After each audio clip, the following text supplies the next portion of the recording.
Hello guys, welcome back to my channel. तो कैसे हैं आप लोग दोस्तों? उम्मीद करते होंगे अच्छे होंगे, मस्त होंगे। तो guys, big boss OTT season 3 का जो माहौल है वो एक तरफ से बदल चुका है। एक तरह से बहुत ही अलग ही वे में चल रहा है, क्योंकि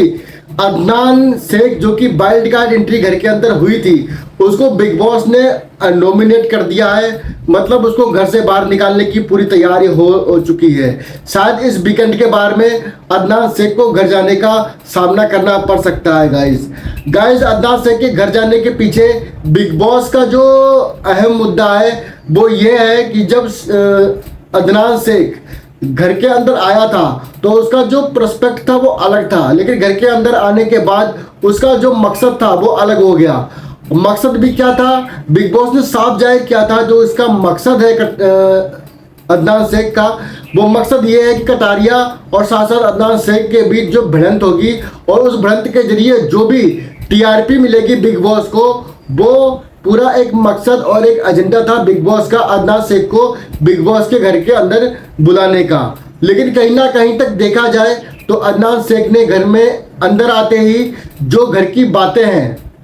जो बाहर से वो देख के आया है, उन बातों का बखान घर के अंदर कर रहा है। और बिग बॉस को कहीं ना कहीं तक ये बातें बुरी लग रही हैं और कहीं ना कहीं तक ये बातें जो बिग बॉस के घर के अंदर के रूल और नियम हैं उनके खिलाफ है।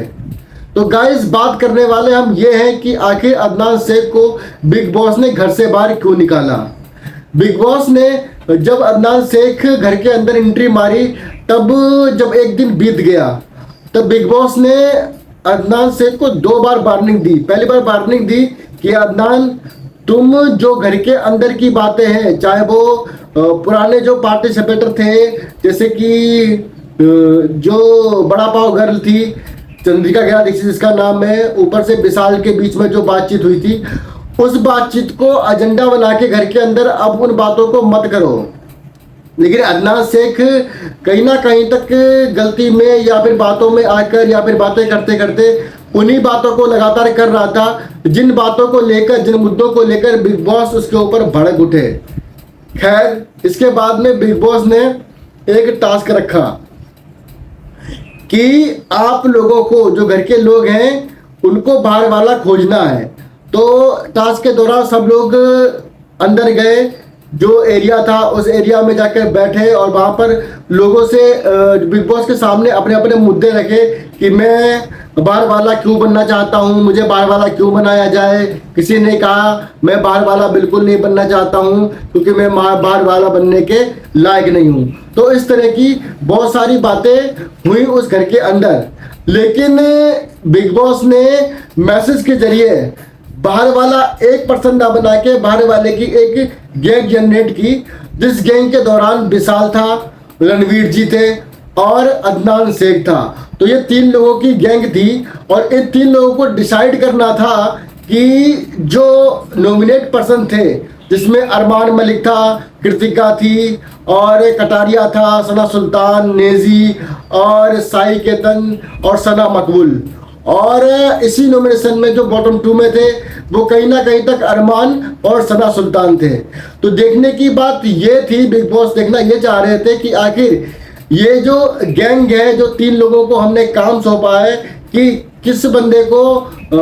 इवेक्ट करके या एलिमिनेशन करके घर से बाहर किया जाएगा, तो उस बात को ध्यान में रखना था। तो कहीं ना कहीं तक अरमान ने, कहीं ना कहीं तक जो विशाल था उसने नाम लिया कृतिका का, वही रणवीर ने नाम लिया सना मकबूल का। स्टार्टिंग में अदनान ने जो नाम लिया था वो कृतिका का लिया और वो भी विशाल के साथ मिलकर। मतलब विशाल और साथ साथ अदनान शेख की मिलीजुली सरकार ने जो निर्णय लिया कि हम कृतिका को घर से बाहर निकालेंगे, इसके बाद में हम अरमान मलिक का नंबर निकालेंगे घर से बाहर निकालने का। भाई, जब इनकी चैट चल रही थी तो चैट के दौरान जो अदनान शेख था वो रोटी बनाने के लिए किचन में चला गया। तो उसने जो इन 2 लोगों का वार्तालाप था, जो भी बातचीत थी, उस बातचीत का जवाब नहीं दिया। तो ये बात कहीं ना कहीं तक बिग बॉस को बुरी लगी कि अदनान शेख को टास्क में ध्यान है, मतलब ड्यूटी पे ध्यान ज़्यादा है, ना कि बिग बॉस की बातों पर अहमियत देने में। तो उसी बात को मद्देनजर रखते हुए बिग बॉस ने जो अदनान शेख है उसको एलिमिनेशन का जो पट्टा है, जो टास्क है या एलिमिनेशन का जो बिंदु है, कलंक है, उसके ऊपर लगा दिया। अब देखने की बात यह है कि जब वीकेंड का बार आएगा तो अदनान शेख को बिग बॉस किस तरह से घर से बाहर निकालने वाले हैं, क्योंकि अब जो नॉमिनेटेड पर्सन है वो अदनान शेख है, और जो नॉमिनेशन की प्रक्रिया हुई थी जिसमें अरमान मलिक और 7 लोग थे, साथ साथ बॉटम 2 पर सना सुल्तान और अरमान मलिक थे, वो प्रक्रिया बिग बॉस ने रद्द कर दी है।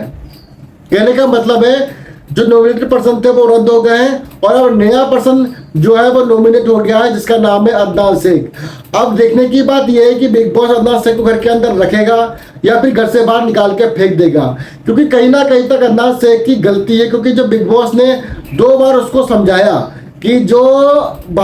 अंदर की बातें हैं जो बाहर से तुम सीख के आए हो, उन बातों को कहीं ना कहीं तक बिग बॉस के घर के अंदर मत गाना गाओ, लेकिन फिर भी अदनान शेख उन बातों का मुद्दा बना के, एजेंडा बना के लोगों से लड़ना झड़पना ये उसका होता रहा घर के अंदर। तो इस बात को लेके बिग बॉस बहुत नाराज हैं और शायद अगले वीकेंड के बारे में अदनान शेख को अपने घर जाने का रास्ता दिखा देंगे बिग बॉस। इसके बाद बात की जाए दोस्तों तो घर के अंदर हेड ऑफ जो होम था, जो हेड ऑफ डिपार्टमेंट है, उसकी जगह के लिए बिग बॉस ने एक टास्क रखा। उस टास्क के दौरान एक चुड़ैल का टास्क था और जिसमें एक जो फ्लेक्स होती है, क्यूब होती है, उस क्यूब में एक लिक्विड बना था रेड कलर का, और वो लिक्विड में जो नाम थे उस फ्लेक्स में लिखे हुए सबके, उन नामों को कहीं ना कहीं तक जो बड़ा सा एक टब था उसमें डालना था, मतलब खून की बात थी, उसको वहां डालना था और डाल के चुड़ैल की खून बुझानी थी, और साथ साथ ये बताना था कि आप किस व्यक्ति को चाहते हैं कि वो घर हेड ऑफ डिपार्टमेंट या हेड ऑफ होम बने और किसको नहीं चाहते हैं कि वो हेड ऑफ होम ना बने। अगर जो हेड ऑफ होम ना बने तो उसका एक एग्जाम्पल देने के बाद जो वो बेबी थी उसको खोदना है वहां पानी के अंदर और उस बंदे का टास्क खत्म हो जाता। तो कहीं ना कहीं तक इस टास्क के दौरान कुछ लोग चाह रहे थे कि कटारिया घर का हेड बने, कुछ लोग चाह रहे थे नेजी घर का हेड बने, वही कुछ लोग अड़े हुए थे कि अरमान मलिक घर का हेड बने। लेकिन देखने की बात दोस्तों ये थी कि कौन लास्ट तक अड़ा रहेगा, जो अड़ा रहेगा वही होगा उस टास्क का विनर। तो देखा जाए तो कहीं ना कहीं तक साई केतन के गले में कृतिका का जो पानी था वो, और ऊपर से रणवीर के गले में अरमान मलिक का पानी था। वहीं सना सुल्तान भी अपनी बात पे टिकी रही और उसके गले में नेजी का पानी था। अब ये 3 लोगों का जो था वो गेम था कि या तो वो बिग बॉस का खाना लें या फिर जो सना सुल्तान की बात है उस पर अमल करा जाए, क्योंकि कहीं ना कहीं तक जो घरवाला था, जो हेड ऑफ डिपार्टमेंट था, उसको चुनने में दिक्कत हो रही थी। तब बिग बॉस ने ये जो मसला था वो इन तीनों बंदों के पास रखा, लेकिन यहाँ पर सना सुल्तान ने बहुत बड़ी बेवकूफ़ी कर दी, क्योंकि घर का बहुत से लोग, बहुत सी मेजोरिटी चाहती थी जो अलग गैंग थी, मतलब घर 2 पार्टों में बटा हुआ है, एक तो अरमान मलिक का गैंग है और ऊपर से एक विशाल और कटारिया का गैंग है। तो जो सेकंड वाला गैंग था, जो विशाल कटारिया वाला गैंग था, जो सना मकबूल भी थी, तो उनका कहने का मतलब ये था जो घर का हेड ऑफ होम बनेगा वो अरमान मलिक ना बने, इसके बाद चाहे निजी बन जाए चाहे कोई बन जाए, लेकिन अरमान मलिक और कृतिका को होम ऑफ हेड नहीं बनना चाहिए। तो उसी बात को मद्देनजर रखते हुए सना सुल्तान ने आखिर तक अपनी जो कूप थी वो खाली नहीं करी, और वहीं साई केतन जिसके गले में कृतिका का था और रणवीर जिसके गले में अरमान मलिक का जो क्यूब भरा हुआ था, उन्होंने भी पलटी नहीं की। लेकिन जब बिग बॉस ने अपने आप में डिसीजन लिया और घर वालों के साथ बैठ के जब वो मुद्दा रखा गया तो अरमान मलिक ही घर का हेड ऑफ होम बना, क्योंकि बिग बॉस ने एक सिंपल सी बात बोली कि आपको पूरे हफ्ते का राशन चाहिए तो ठीक है, या आपको अरमान मलिक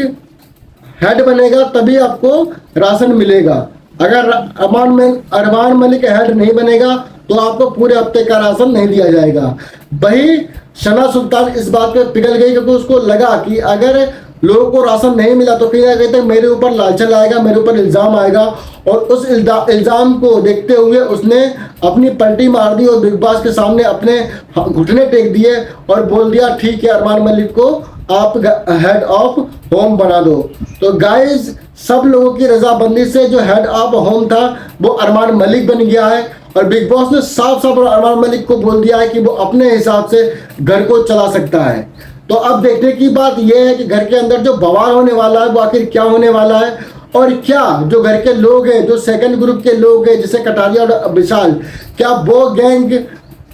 अरमान मलिक की बात को मानेगी, या अरमान मलिक अपनी भड़ास इन लोगों के ऊपर निकालेगा? ये तो गाइस हम देखेंगे अगली नई वीडियो में। हम भी मिलते हैं अगली बेहतरीन वीडियो के साथ, तब तक अपना ख्याल रखें।